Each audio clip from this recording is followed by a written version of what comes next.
We are rolling. Welcome, welcome, welcome to Center for Spiritual Living, Asheville Science of Mind 103. And it is April 8th, 2019, in time and space where we are. It's wherever it is where you are. We always begin in treatment. So, you know the drill. 5 people up front. The sooner you get up, the quicker you can pick your step. All right, which one are you taking? I want number 3 today. Okay, Pekatha is doing the realization affirmation. We've got step 1. I'll do 5. Okay, Terry's got the release. I'll do gratitude. Okay, Carrie's got step 4. We've got steps 1 and 2 available for you. I'll do 1. Yay, Robin. Okay, who wants to do identification unification?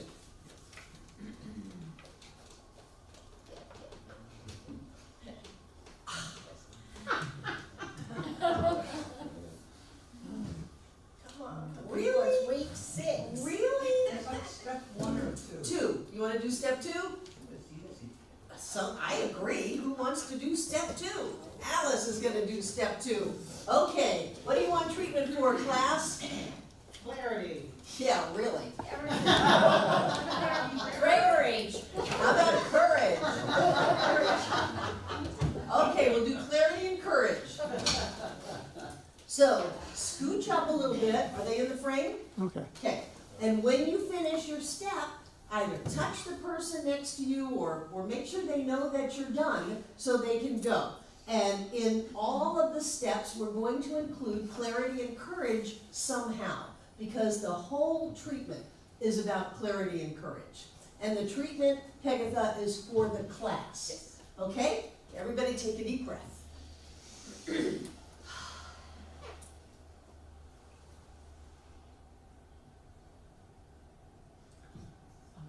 step 1. God is all that exists. There isn't anything else but God. God knows all, and so all is completely clear to God. There is nothing in the way. It is obvious. It is clear. God has no enemies. Nothing is against God. There is nothing, no evil. All there is God. So God is courage. God is bravery. God has no doubts. God is completely confident.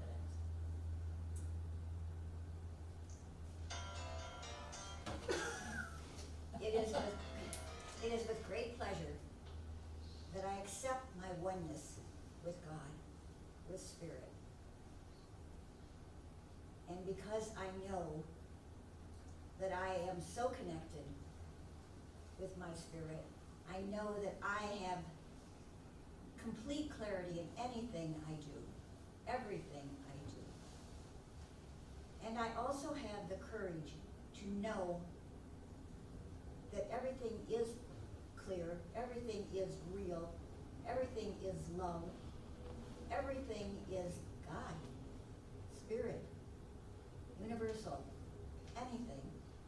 And I am so happy and so pleased that I can know and feel this connection so much every day in my life.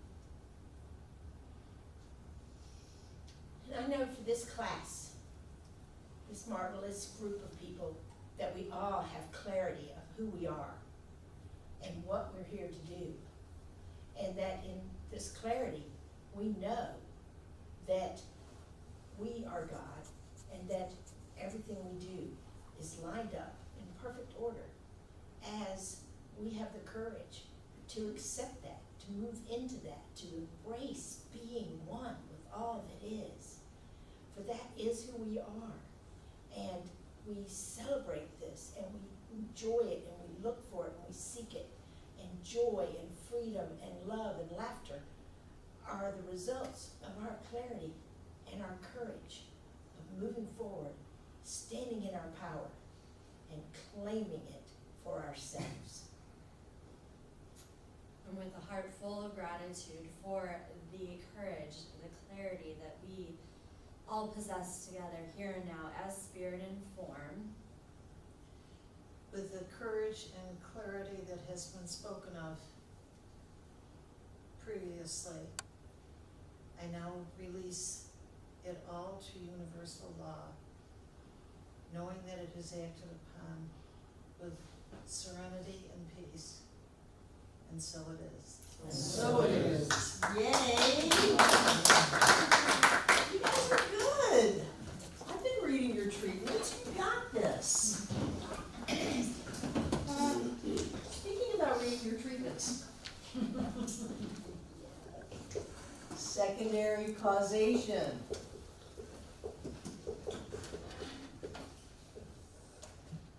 So when you're treating, you're figuring out what you're going to treat for. That's really like before the first step. That's at the very top of the page. My purpose for this treatment is. So somebody give me an example of what you're treating for. Abundance and clarity. Abundance, one.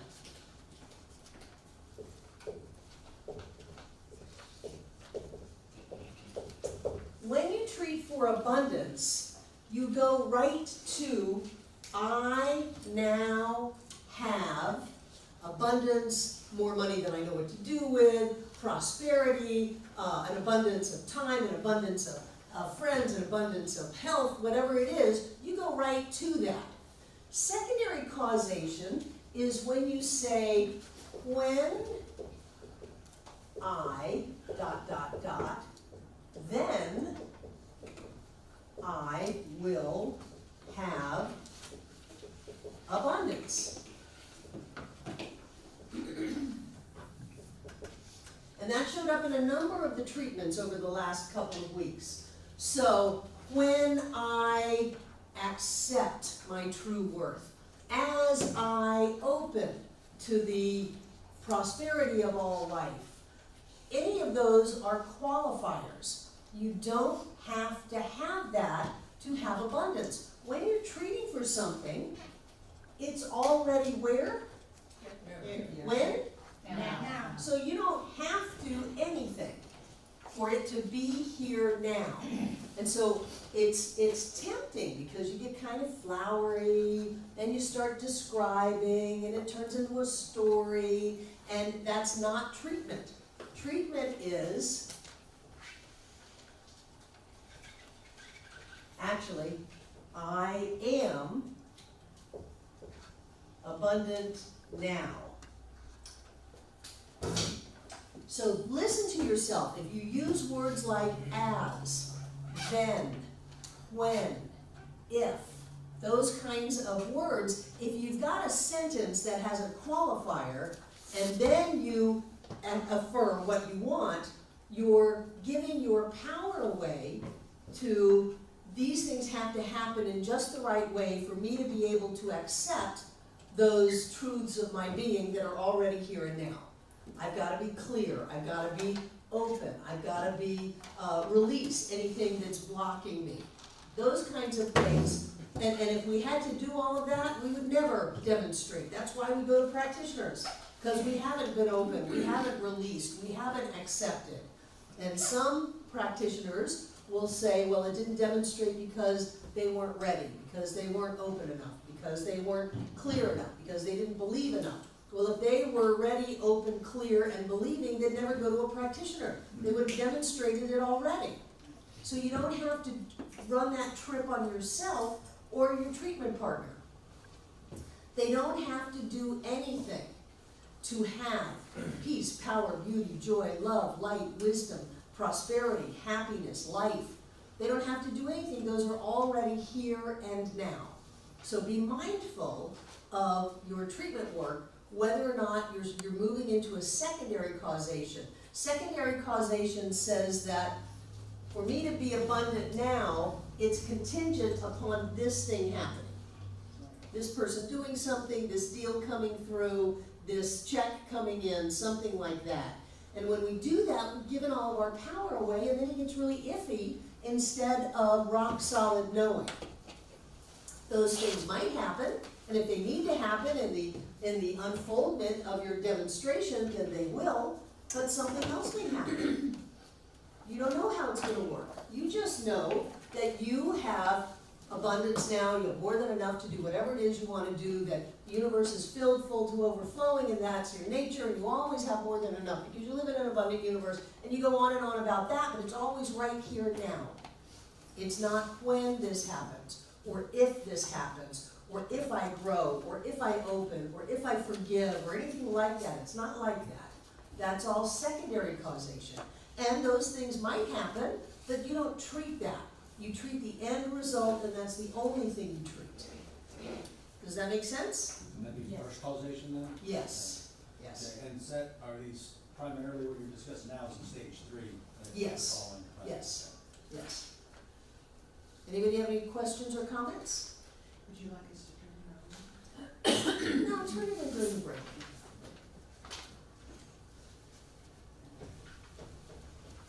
Oh, I have a question. yes. I notice myself going sometimes into, like when I was saying God is all, wanting to say there is no evil. But should I not say anything negative? A couple of people use denials. If you want to use a denial, I don't teach denials because I don't think they're a great idea. But I know there have been times when I've looked and said, disease is neither person, place, nor thing. You have no power over me. I refuse to accept you. But then you've got to go into the affirmative, the positive, or else you've just treated for what you denied, because the universe cannot hear a no. If the universe heard a no, let's say this is the universe, remember it has no edge. But if it had a no, this thing, there is no poverty, no lack, no limitation, no suffering, no struggle, no disease, and the universe could hear that, then there would be a spot in the infinite that didn't have something. And it would screw everything up. There would no longer be an infinite, because there'd be the universe and that which the universe doesn't have. And we would go from oneness to two-ness, time and space would fall apart, and we wouldn't be here.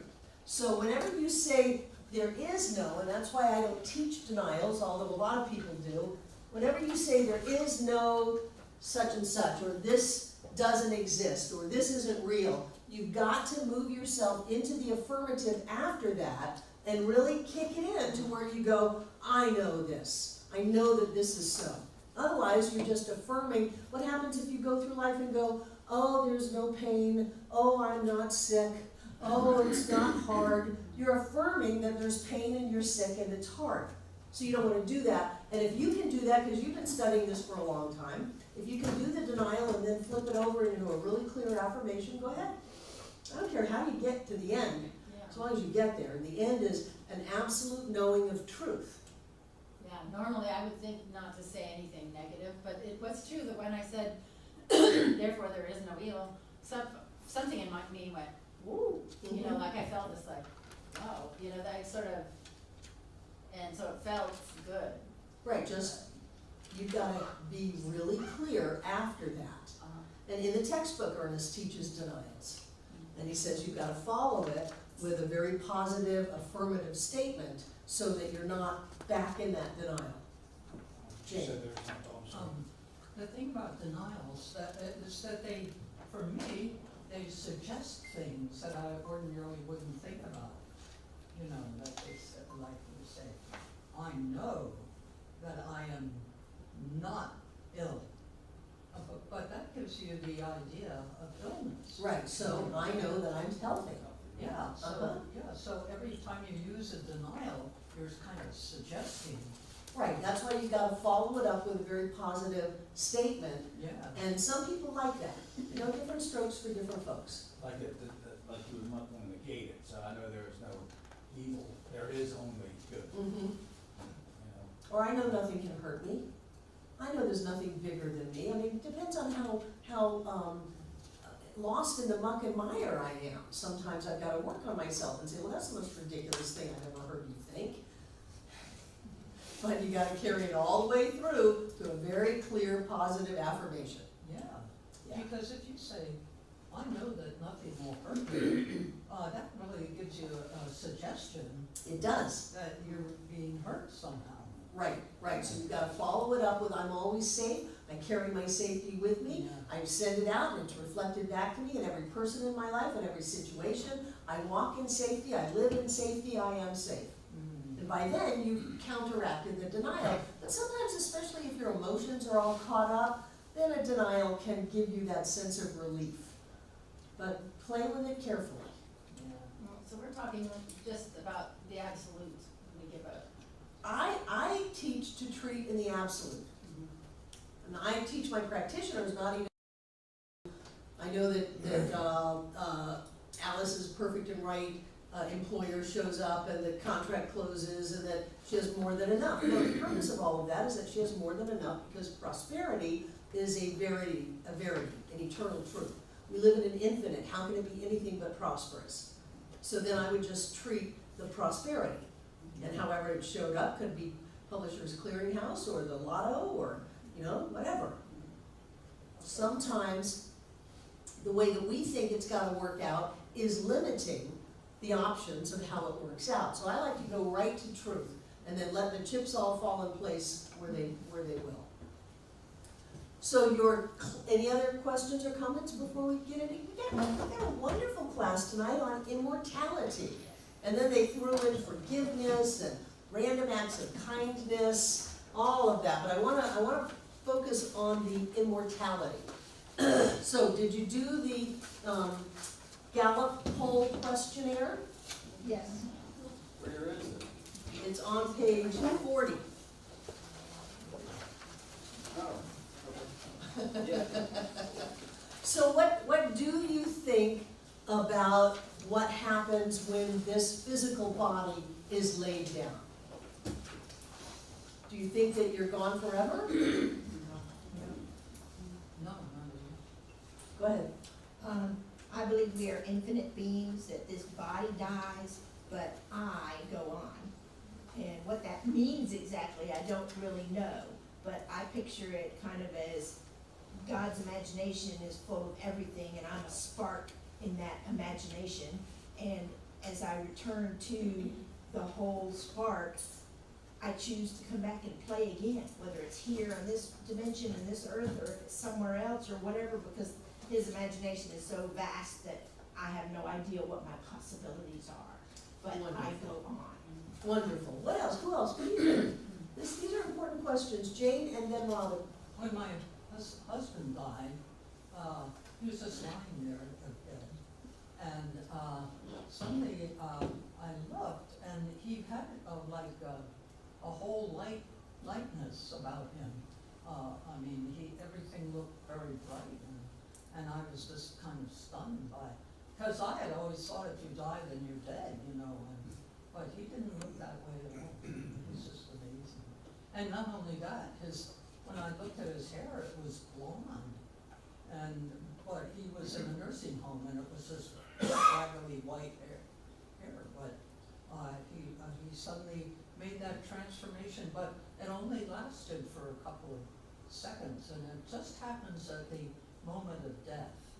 And if you go to nursing homes, and they'll tell you that very odd things do happen at that time. So it just blew my mind, because he certainly, I thought, oh my goodness, he is here somewhere. Yeah. So he was there somewhere. Yes, he was. Robin. Well, I don't know for sure, of course, what happens, but I like the idea that we might have a little period of rest, after this experience, but that we kind of, I would think you kind of start right from where you left off, as far as what you figured out in this experience, that you kind of, that you just start right there. You don't get any, kick it up a notch for freebies. It's just, you might, I like the idea that you kind of review too. I think a review is a good idea, because it's always good to be clear on, what you didn't like that you did and what you'd like to do better and all that. Great. I read something once that really resonated with me, that said that, you know, we're born into this zodiac sign. I know we don't really tie in astrology, but there are certain things with each sign that are, you know, relate to us and who we are. And those are things that we work on in this lifetime. And so when you come back as a different zodiac sign, or the same, you didn't complete what you were here to do. So you get a, you know, either complete it in the next life, or, you know, you're born for a different sign. And often, you know, same body, many souls? No, same soul, many. Right, same soul, many bodies. That was an Right. awesome book, I resonated with Right. that. Who else? What do you think about what happens when your body dies, Amanda? I had this all figured out in my head before I raised my hand.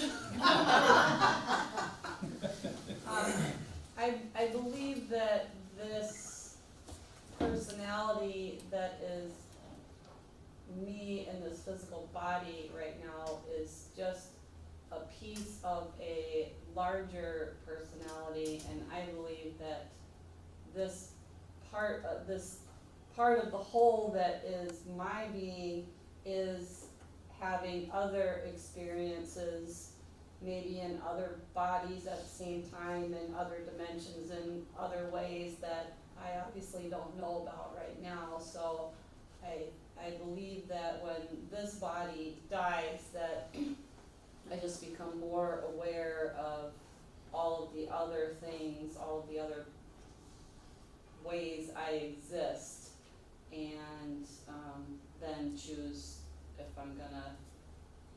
there's a part that's gonna come back and be physical again, or if I'm going off to, which I really enjoy, so I would say yes. So you brought up an interesting point. There is awareness of the individual, and then there is our personality that is very much tied to this lifetime.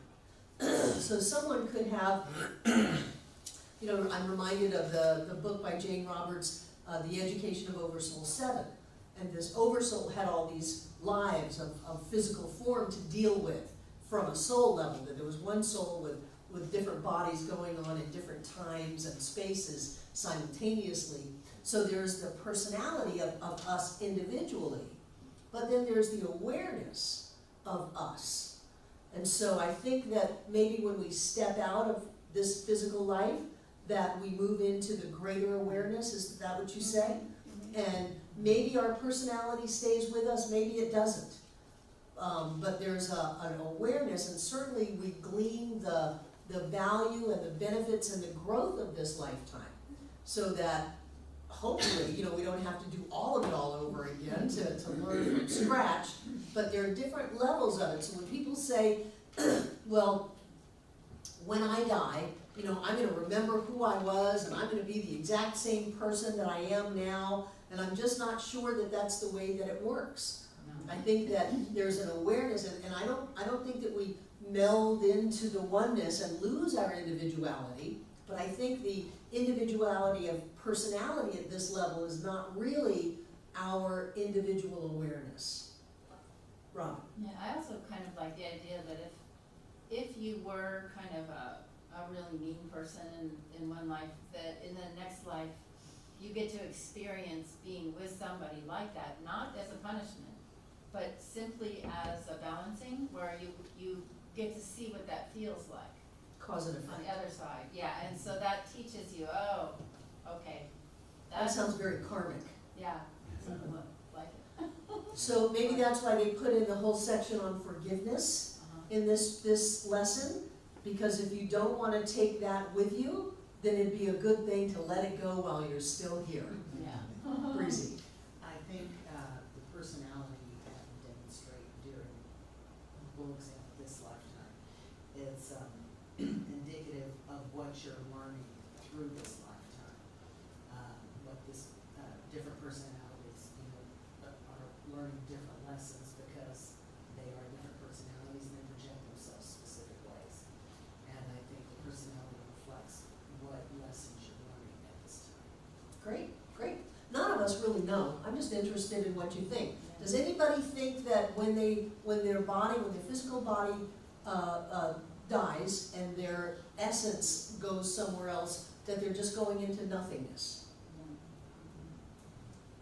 lot of people think that when you die, you're gone. There's nothing after this life, there's nothing energetic to you, you know, we're just a meat slab, and once it's gone, there's nothing left. So if we're all of the same opinion that something's going to happen after you transition, do you feel like there's going to be some kind of a hell or a heaven, I think that's on Earth right now.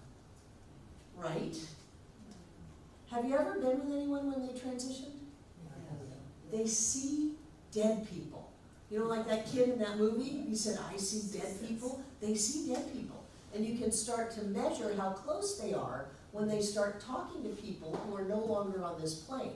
And they're slipping back and forth through the veil. So chances are there are beings that are not in the physical plane that we connect with because we're stepping out of time. There is no time period for rest or catching up with Uncle Phil or whatever. But chances are there are other beings over there. How do you feel about that? I agree. I think it's cool. Jane?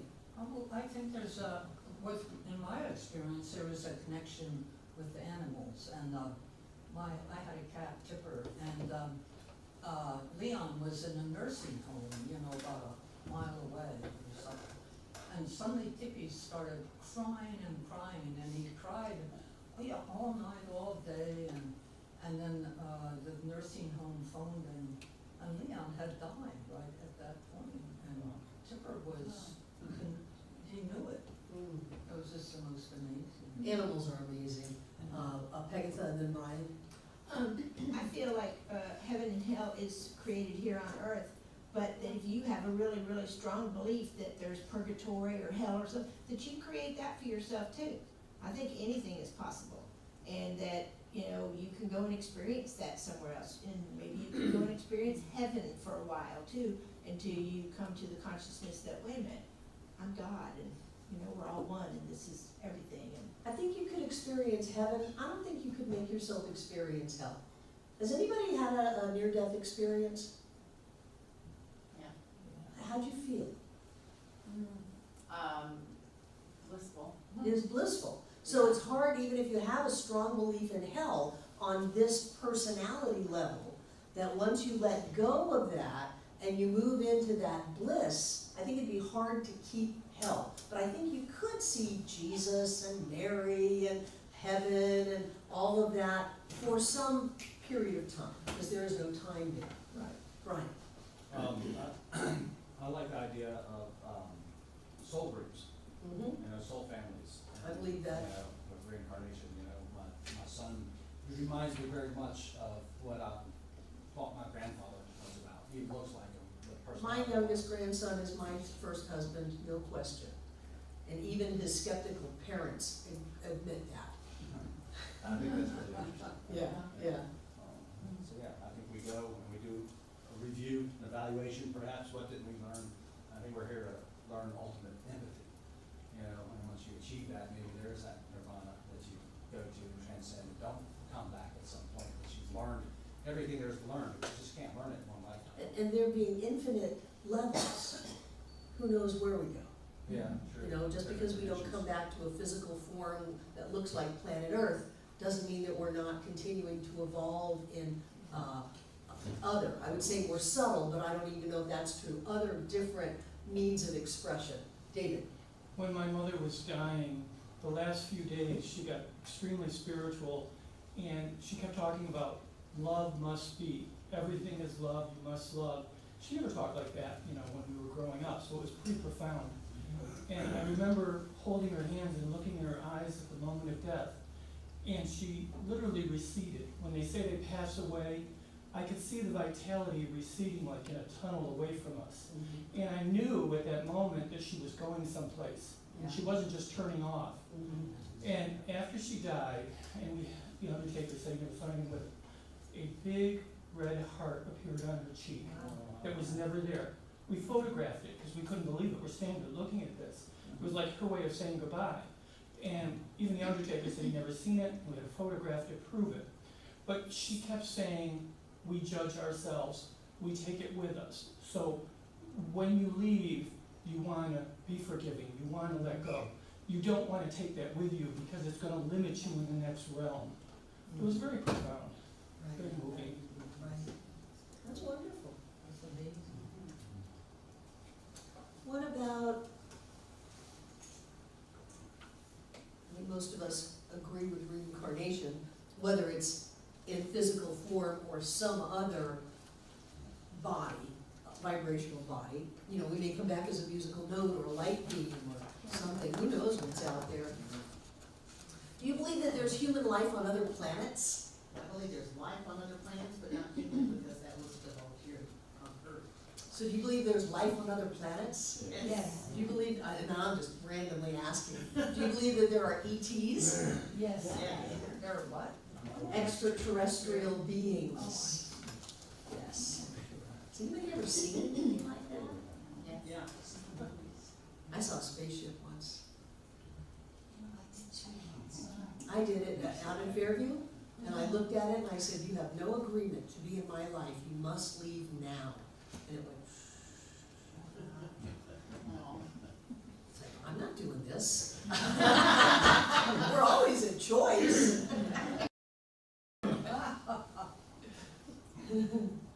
Do you believe it's possible to have contact with the dead? Yep, we're all just energies. It's possible. Has anyone ever been visited by someone who passed? Has seen someone who passed? Rick and I have all over these buildings. Just a sense. A sense. Uh-huh. That someone who had passed, my mother to be exact, was there for whatever reason, I have no idea, but just, it was just a sense, a feeling. I never saw anything. That's all right, you've seen it with your gut. Right. Yeah, David. I was very close to my aunt, and I was helping her when she was very sick and taking care of her affairs and stuff. And I knew she was particularly close to one cousin of mine who didn't show up and didn't do anything, and she left most of the estate to her. And that didn't bother me, the money part. What bothered me was she wasn't there, my aunt had no children, and she didn't come. So I was very angry at that moment in time, and this cousin was my godmother. So that was like a double slap. You're supposed to be showing me the way, and I'm here, you know. So in other words, I was very pissed off. And I had trouble dealing with it. And as I was driving to the cemetery the morning, and the cousin never showed up, and she got tons of money out of this deal. And as I was driving to the cemetery, as I came around the corner at her townhouse where my aunt had lived for 30 years and I visited, I was an emotional wreck. And I remember very clearly the words. And I, as God is my witness, I believe she was speaking to me because I was in such emotional turmoil about her death and feeling she was treated so unfairly by this person. And I heard the words, we both knew that one day I would have to go. Remember the laughter, the love, and the memories. And it was in her voice. Yeah. And all of that negative, hateful, vengeful energy that I was dragging around because I was so angry at my cousin was released. Because I knew my aunt was okay, and she didn't want me to be suffering over whatever that karma was, whatever that transition was. So the effect was so profound that I believe that she reached out to calm me, to put me at ease. And you know your anger was just a defense mechanism. So let it go. Exactly, I did have to do that. Who was over here? Okay. Brian, Pegatha, and Jane. So I had a couple experiences when my mom passed, and I did see her pass on her deathbed. We were all there at the hospital. She waited for me. Came from Asheville when I was, she died 15 to 30 minutes after I got there. She definitely waited. And then I saw a huge bear cross my path as I was going on a drive down the parkway following day or two. This kind of animal stopped in the road, looked at me, and I'm like, hey, Mom.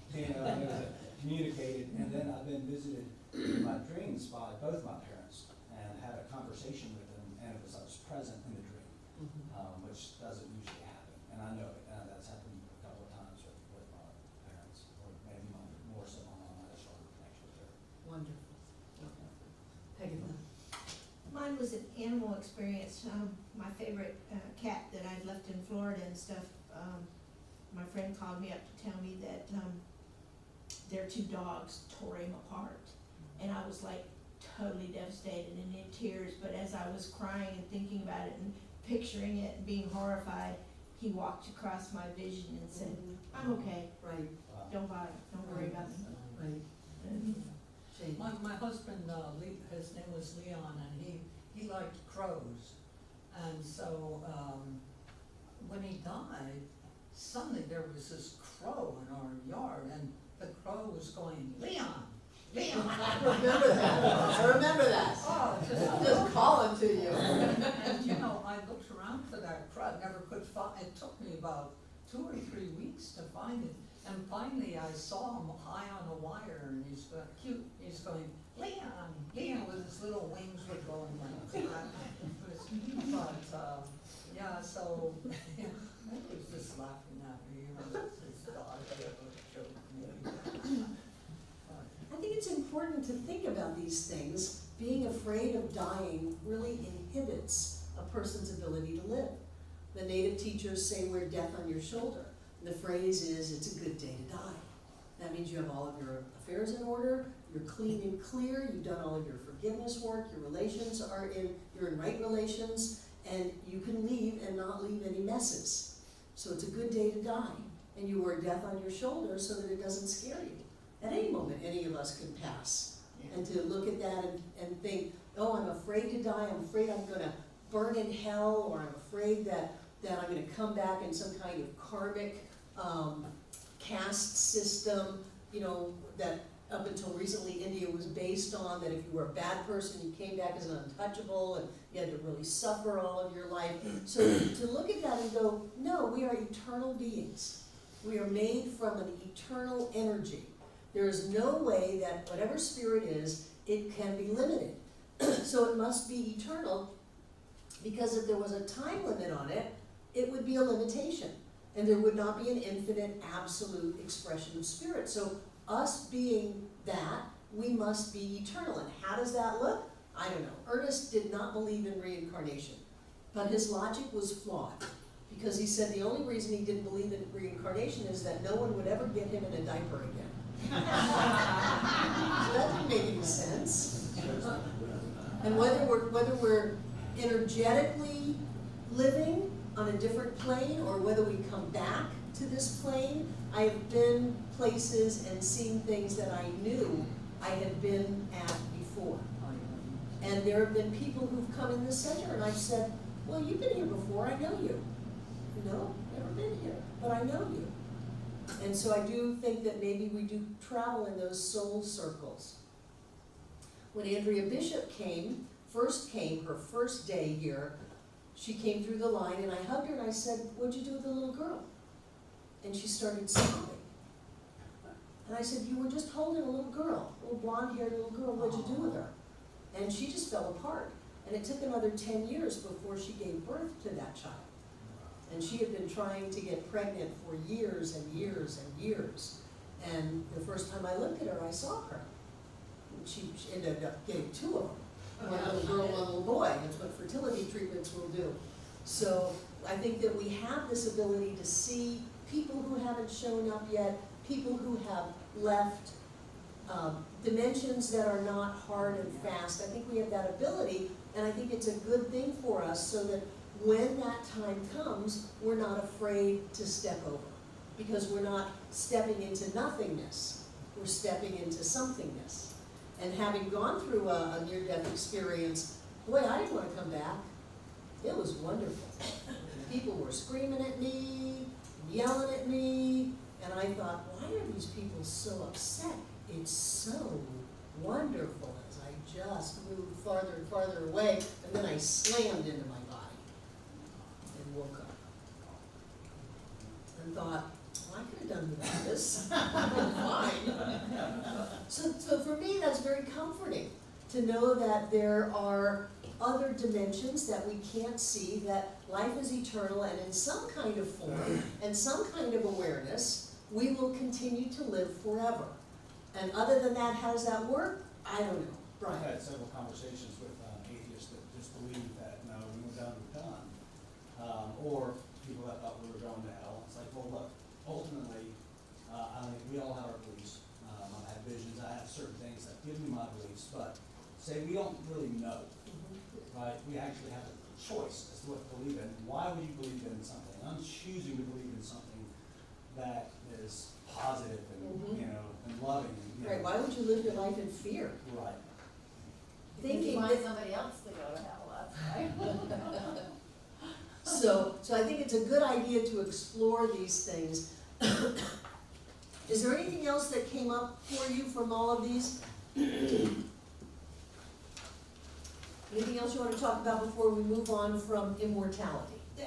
That list of things that, what do you think happens, or that you do after death, Right, I thought that was Question 9. interesting. mm-hmm, And, but it was like people ministering to the spiritual need of others, and I'm like, we're not gonna be people. We're gonna be all that is, you know, we're gonna be more. And so, and who do we need to minister to there? Down here, yes, we might choose to do that kind of thing, but, you know, the way I read it when I was first doing it, I was like, no, I mean, I'm not going up there to help other people unless it's people that are. there are cultures that believe that. Do they really? Yeah, yeah. Interesting. Did anything else come up for you?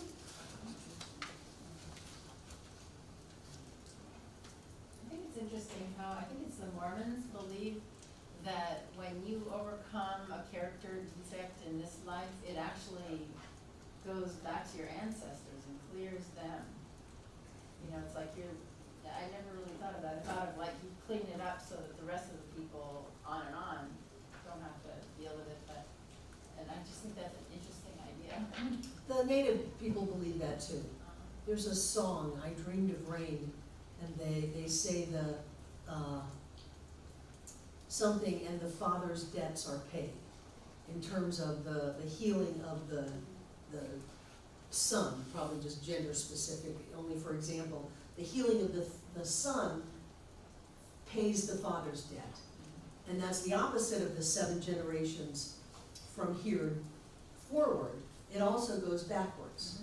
You know, breaking the cycle of abuse. That movie with Octavia Spencer, The Shack, is that what it was called? Talks about the son having the healing and the father is healed. You know, so even if we are totally screwed up in this life, there's hope for everyone, and that leads us into this idea of forgiveness. Because the personality of the individual is not necessarily the awareness of the soul. That someone can be experiencing a lifetime for whatever reason, where they are cruel and awful, but the presence of the divine is still there. And if we can get beyond our individual personality experiences of you did me wrong, and so I'm gonna hold on to that upset because I have a right to it. If we can get up beyond that, then we can move into greater states of forgiveness, which helps who? Us. So we don't carry that stuff around with us in this lifetime, and who knows what we drag into the hereafter with. And so when we're looking at people in our lives, you're going to pay attention to page 42 for class 8. When we're looking at forgiveness, where is this? Freeing myself and others to love. Okay, 46. I'm looking at 46, 47. This is Linda McNamara, a friend of mine, wrote this thing about keys to forgiveness. When we're looking at people and we can step back a little bit and see them more as not their personality and not what they did in time and space, but a spiritual being, whether they're clear about that or not is not our business. Our business is being clear that we are spiritual beings. And so when we can see them as that, it's easier to let that go. Also, when we take responsibility for our part in that. Even if we're a baby, we're a powerful, ancient, spiritual being creating our experience. And some of us have created some humdingers in this life.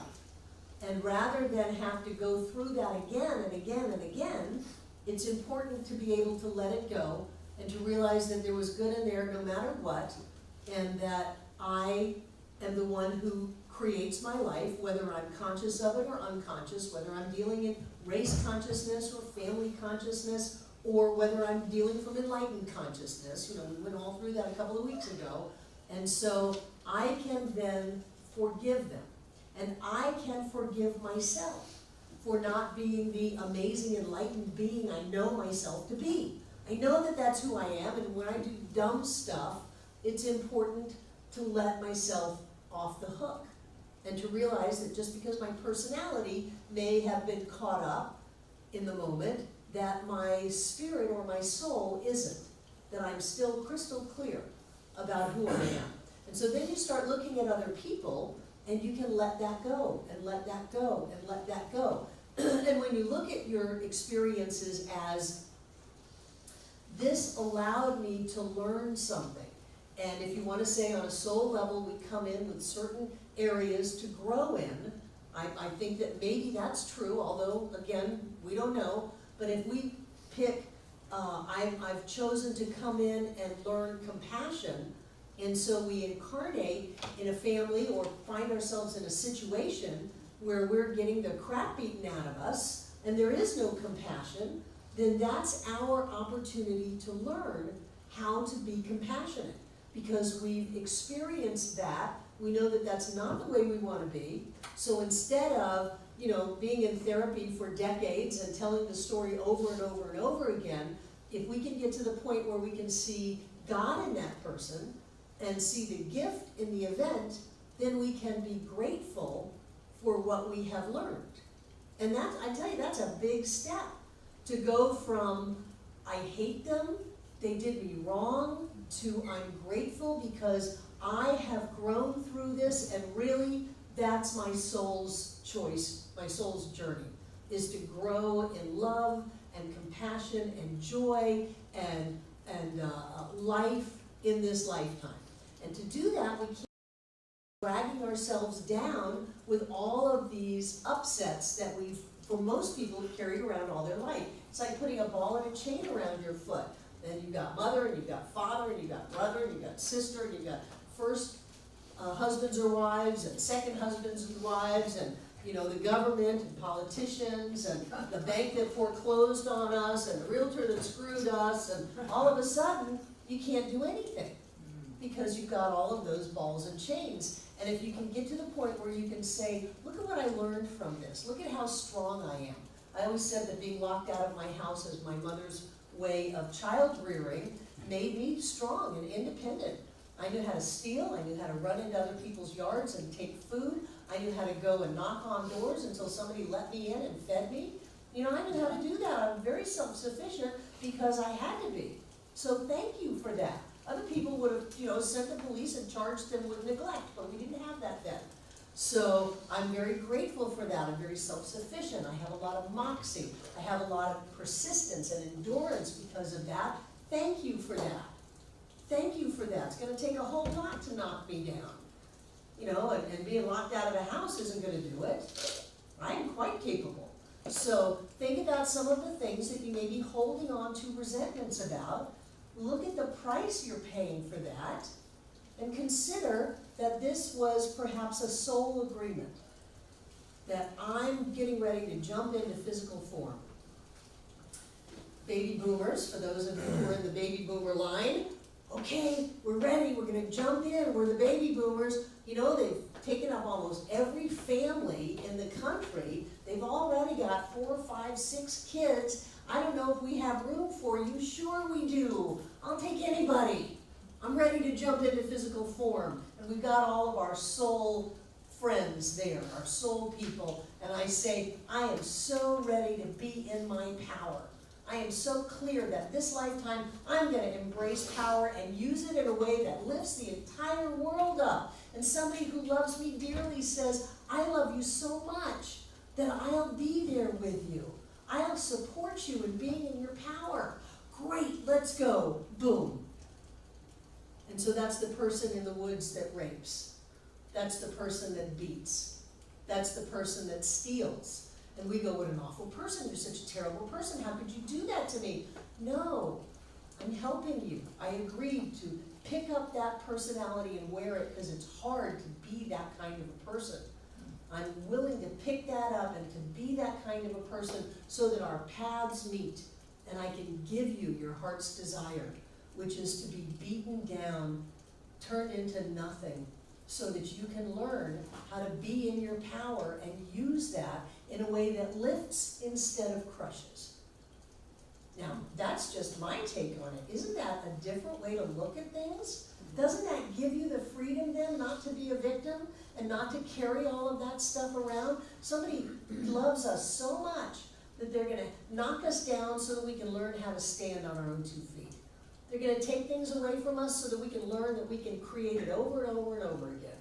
They're gonna tell us that we're not lovable so that we can find the love inside of us. Think about the things that you think people have done to you, and look at what you've learned out of it, how you've grown out of that, how you've turned into a better person, how you've evolved, and your evolution lifts other people's evolution too. And so to those people, instead of going over and over again with the story, we say thank you. Thank you for the gift you gave me. And you had to wear a pretty big burden to be that person, to bring me that gift.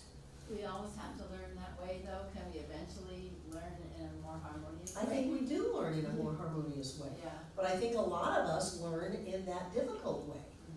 I think it's part of the race consciousness.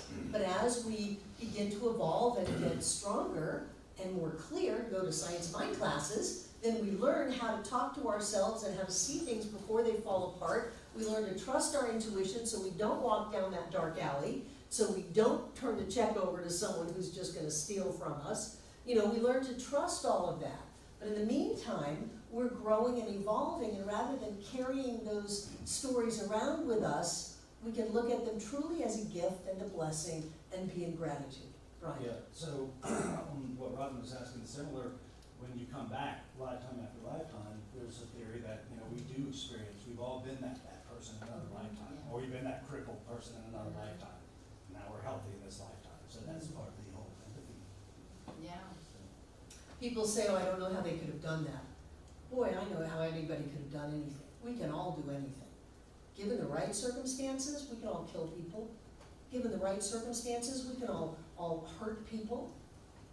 That's in all of us, and so we need to be mindful about that and not go down that road. To keep ourselves clean, to keep ourselves clear, to keep ourselves focused on how we want to live and what we want to bring forward.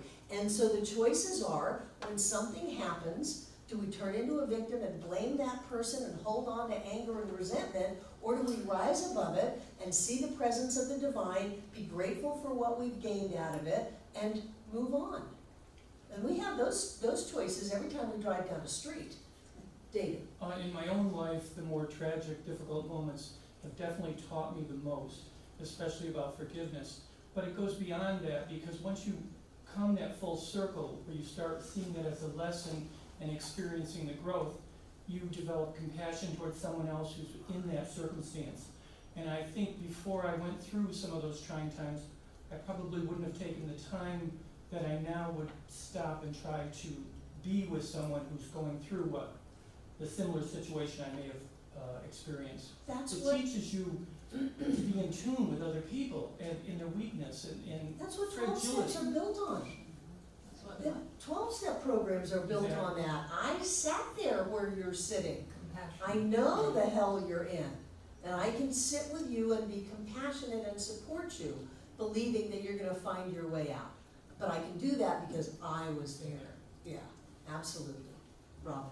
You think, for me, one of the worst things you can do to yourself is hide something that you have against yourself, or some experience that you feel like you did something really terrible or whatever. The worst thing you can do is try to ignore it and pretend it's not there. And that's what I think is so great about the 12 steps and having a sponsor and all that, is that having somebody you can tell everything. Mm-hmm. You know, because it's not so much about being able to tell them, it's that you get to a point where you forgive yourself enough so that you feel okay to tell them. Right. And once you get there, it's like, Who was it? John Bradshaw said, we're only as sick as our secrets. I was thinking it's like gas, you know, that, you know, it really hurts while it's in you. It's stinks when it comes out. But then you're eventually done. goes away. From a Right. physical standpoint, when we carry around a lot of these burdens, a lot of us overthink things. We literally hang our heads lower, we have neck pain, back pain. And so physically, those burdens that we carry around, are just, The mind-body connection, yes, yes. Jane? I have, when I was a little kid, I had a lot of difficulties, of course, and really and truly, it was quite a burden to carry all these, anger and stuff like that. And when I found that if I could let it go, I don't know, it did nothing, what it did for them, I don't know, but for me, I felt so much better, because it's a lot of work. It's a lot of work to continue to be upset. Yeah. It is, and it'll make you sick. Yeah, and especially if you like hate somebody from when you were 10 or something. I mean, that's just a big burden, So- it's a pain. So we forgive for us. Uh-huh. Edwene said, she quoted somebody else, I don't know who, that not forgiving is like drinking poison, expecting the other person to die. Mhm. And we're poisoning ourselves. So I want you to consider checking yourself out, do a little fearless moral inventory here, and see if you're still feeling victimized about anything in your life, like anyone did anything to you, hurt you, took anything away from you, stopped you, shut you down, whatever it was, just flat out wasn't very nice. And if they are, see what you can do about letting it go. You're making it up anyway, so make up a story where you get something out of that. Make up a story to where it's a win-win and you can be grateful and let it go. And that frees up energy. When you're suppressing stuff, you've got, they're called ergs of energy. Let's say you have 100 and you've got all this stuff going on that you're shoving down and you don't know why, you just feel listless and you're depressed and you don't want to get up in the morning and life is just so hard. It's because you're using so much of your energy to shove all of this stuff down that it's sucking the life right out of you. So if you can forgive, if you can look for the good, if you can be grateful for the things that happen, then you free up all that energy and all of a sudden the world is brighter, the colors are prettier, and you start thinking differently and feeling better because you freed yourself. And that's what forgiveness does. Robin? It was such a enlightenment for me in my marriage, that the whole time I was trying so hard to get him to respect me, and just trying to be a better, making more money and better person, and I was trying to change him. I was trying to change him to get respect from him, but it took like so long for me to finally realize that the problem is that I wasn't respecting myself. Right. Like, and when we got into a time where he was starting to like put me down, instead of just saying stop and then walking away, that's what I find. I just learned I could say stop, and then if it didn't stop, I walked away. So have you thanked him for that? Oh, yeah. Yeah, that's what frees you. Yeah. When you it's can just like- thank someone for that. Yeah, I just don't know why it took so long, It's just just what it is. David Mark? I would like to point out that you have just given probably one of the most exquisite explanations and demonstrations of the real sense of denial and affirmation. Denial isn't, or is most often thought of as that, well, I don't believe in this or that. But what you're talking about is dealing with the denials of life. And how to deny and affirm life. Thank you. And that's really, when I read Ernest and some of the others, he's talking about that. He's not talking about the trivial little stuff that is normally referred to in discussions of denial and affirmation. Right, right. embracing all of the goodness in life. Yes. Yeah, yeah. He really did have his head up there, up high. David? As you were speaking a moment ago, I recalled a very powerful quote of Booker T. Washington, who was, of course, during slavery in America. And the quote was this, he said, "I will allow no man to so belittle my soul as to cause me to hate him." Mm-hmm. I always thought that was so powerful coming Right. from a person under those circumstances. So I'm going to bring your attention back to page 42. You have a special assignment for class 8. We're not going to do a whole class on this stuff, but think about it. It's good stuff. What do you believe about God or your relationship to God? What is your function within the universe? How do you see yourself connected with others? What is there in life that you find beautiful? How do you share that beauty with others? You're going to come up with your spiritual philosophy. You can write it, you don't have to write it. We're just going to do some sharing. If you really don't want to share, I'm not going to make you share, but it's a good process. What is my spiritual philosophy of life? Why am I here? Who am I? These are good questions. So that we're going to look at that in a couple of weeks. Okay? Good, we have an even number of people. We're going to take a break. There's beans and cornbread, and get your treatment partner and do treatment work, and we'll come back. So next week is something else. Yes, you get 2 weeks notice. So we're back. How are your treatments going? Excellent. I see a growth in your written treatments. So I'm imagining that your spoken treatments are getting even better than that, because it's more difficult to write a treatment out than it is to speak it for most people. So you're more comfortable. Are you getting what you asked for from your treatment partner? Yes. Are they treating for what you're asking for? Yes. Good, good. And what kind of treatment demonstrations are we having? The point of them is to demonstrate, to show up in physical form. Terry? My daughter called. Yeah. And how many years was it? How many years? It wasn't years, it was probably 5 or 6 months. 5 or 6 months. And her daughter called. Yeah. She had been very, very angry, and it just kind of exploded for both of us. And it was just so nice to hear her call me. What do you mean exploded? Is that a bad thing or a good thing? No, that's bad. A bad thing. Okay, so 5 or 6 months ago, there was a big explosion. Right. And you had your treatment partner treating for what? Well, for communication. Communication, wonderful, and she called you. And she asked for forgiveness. Oh, that's so wonderful. That's wonderful. Yeah, that's good, good, good. Who else has treatment demonstrations? I have Carrie? no, I was having issues at work with my boss, and they're actually all worked out now. Yay, and what did Amanda treat for? Appreciation. Appreciation. Boy, isn't it wonderful that someone can treat us and somebody else changes?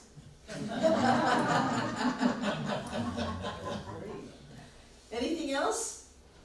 I've kind of had something happen. I remember we treated for communication, and I forgot what else. I know technically. Discipline, abundance, communication, integrity. So I guess in the abundance and communication realm, I had been out of communication from a business thing that I've been working on, and out of the blue, I think it literally was last Tuesday. I had several phone calls. I mean, Again, someone else changing. Yeah, it was and I hadn't heard from them. I immediately called them, communicated with I them, love and this they stuff. just called, and that was last Tuesday. Great, I thought so, it breezy. I'm like, yeah, because he did that treatment with me last week. And so did you call her and tell her? no, I didn't. Do that. That means demonstrate, tell your treatment partner. But here we have someone treating for Brian or Terry or Carrie. to have an experience, and the way that it manifested was somebody else did something to facilitate that. That's nice. That's very nice, very good stuff. You guys are excellent practitioners. So take out what you're gonna give.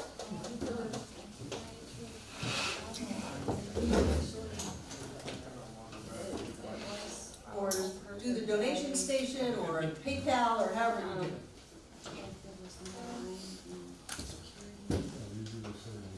You ready? You wanna get up and move? You can get up and move. Nobody's the boss of you, David Mark. So what I know is that Spirit being all in all, as all, is money now. It is the flow of money, it is the prosperity of money, the abundance of money. And I know that money is a spiritual idea in the mind of God. And so God being all, we have abundance of that presence of the divine in our lives right now. So each of us has an abundance of money, an abundance of prosperity, abundance of all kinds. And in that, I claim for us a life that is blessed, a life that is rich, filled full to overflowing, a life that continues to support us over and over and over again. The doors are open, our way is made clear, and we move forward with heads held high, straight and tall, clear about who we are. God informed as us right now, living the God life, all is well. And so with great gratitude and thanksgiving for everything that is given to this center and for everything that this center gives back, I simply release this treatment into all that God is, because I know that God is all. As together we say, and so it is.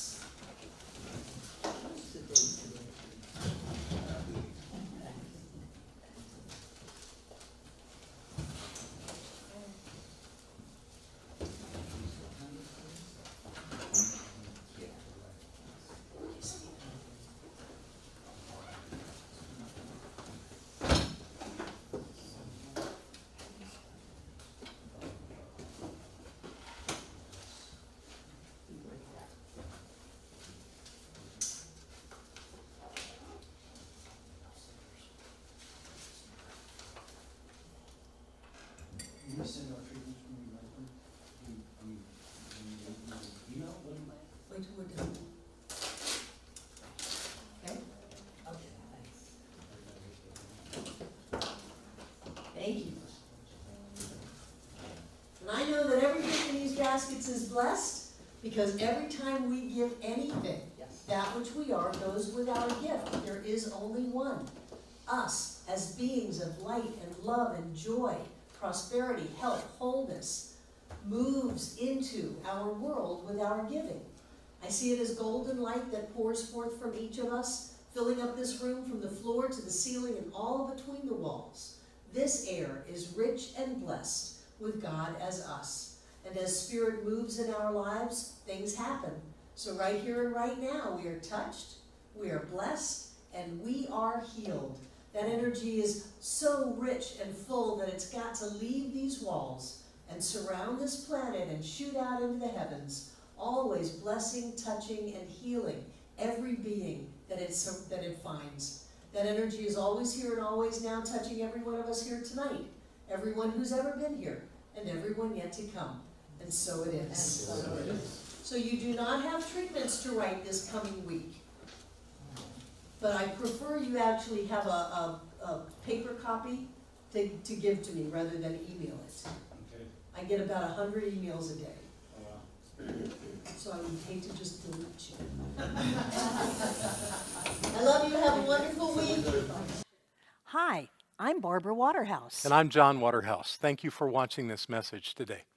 Through our website, cslasheville.org, we have over 1,000 messages, classes, and New Thought books, all to download at no charge to anyone. Producing this incredibly valuable collection of ideas is really making a difference in the world. It's changing lives everywhere. Please go to our website, cslasheville.org, and click the Donate button. You can support this life-changing ministry, and when you do, we'll send you a note of thanks and also put you on our daily prayers. By doing this, you're helping to raise the consciousness of people across the entire globe. We're changing lives together, those lives that are being more prosperous, more healthy, and more joyous. Thank you for being a part of this important work and supporting what we do here at CSL Asheville. Thank you.